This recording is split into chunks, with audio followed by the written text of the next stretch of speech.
Appeal की ये 4th lecture है और इसमें हम देखेंगे सेक्शन सीआरपीसी का सेक्शन देख लीजिए। सीआरपीसी का सेक्शन है ये 389 प्लस 41 ऐड करेंगे आप तो ये बीएनएस का सेक्शन बनेगा 430।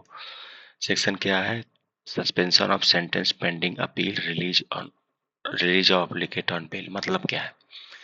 मान लीजिए आपको सेंटेंस हो गया और आप अपील पे जा रहे हैं तो आप बेल ले सकते हैं।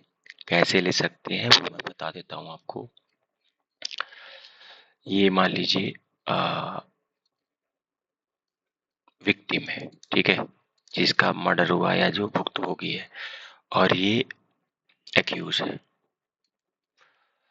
अब इसमें 3 कंडीशन होती थी, मैं तीनों नहीं बताऊंगा, 2 को छोड़ रहा हूँ।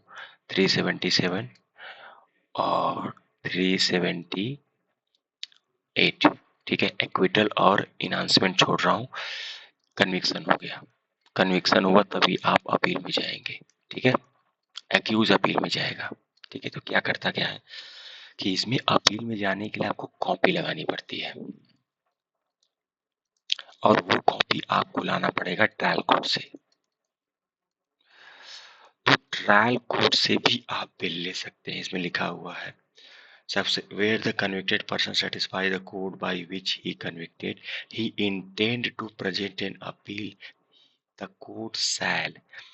मतलब इतना समझ लीजिए कि अगर ये कोर्ट को सेटिस्फाई कर देगा कि मैं अपील करने वाला हूं हायर कोर्ट में, तो ये ट्रायल कोर्ट आपको बेल दे सकती है। लेकिन कब? जब अपराध 3 साल से कम का हो। अगर ज्यादा का है तो ट्रायल कोर्ट बेल नहीं देगी।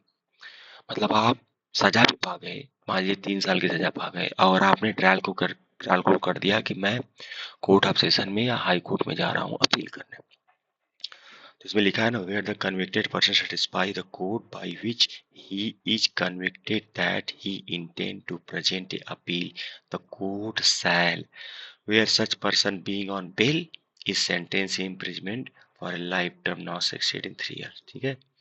उसको आप बेल दे सकते हैं, लेकिन तब जब 3 साल से ज्यादा। देखिए ट्रायल कोर्ट की बात कर रहा हूँ, अभी अपील गई नहीं है, ठीक है। Whether offence which person convicted is bailable one and he is on bell.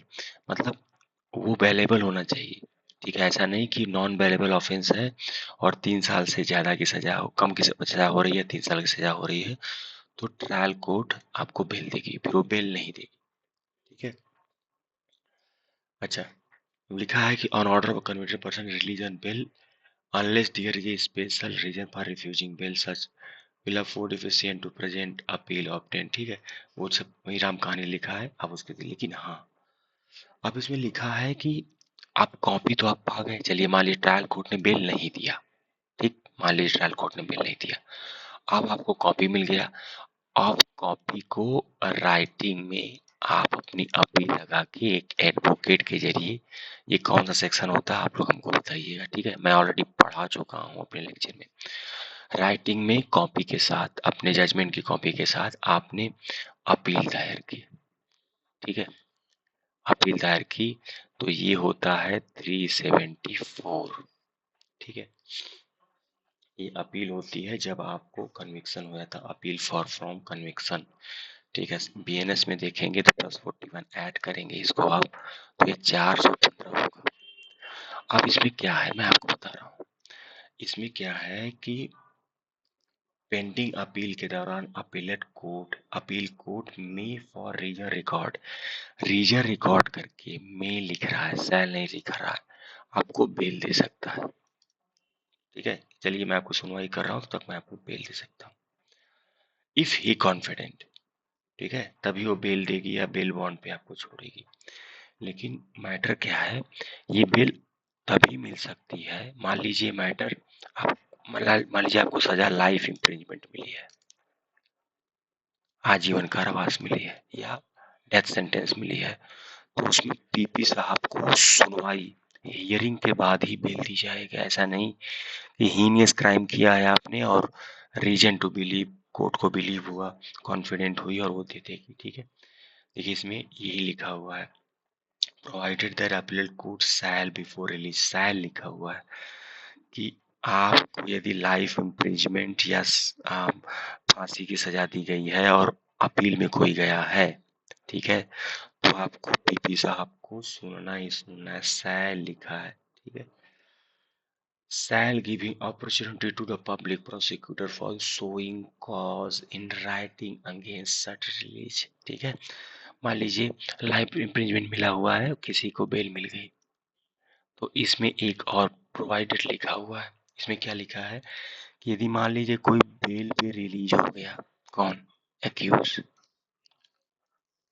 तो आप पीपी साहब रेगुलर जो कैंसिलेशन होती है बेल की, उसके लिए भी अप्लाई कर सकते हैं। वो ऐसा नहीं कि उसको बेल मिल गया तो रेगुलर कैंसिलेशन के बेल के लिए वो बीच बीच में एप्लीकेशन नहीं डालेंगे, लिखा हुआ है, देखिए। Provided that in case where convicted person is released on bail, it shall be open to PP to file a application for the cancellation of bail, ठीक है। तो ये पीपी के लिए ओपन है कि वो कैंसिलेशन ऑफ बेल के लिए एप्लीकेशन डालता रहे, ठीक है। कैंसिलेशन ऑफ बेल के लिए एप्लीकेशन, इस शैल का इस्तेमाल किया गया है, मतलब डालना चाहे डाल सकता है, ऐसा कोई नहीं, ठीक है। तो ये हो गया आपका 389 suspension of sentence pending appeal, मतलब अपील के दौरान बेल कैसे मिलती है।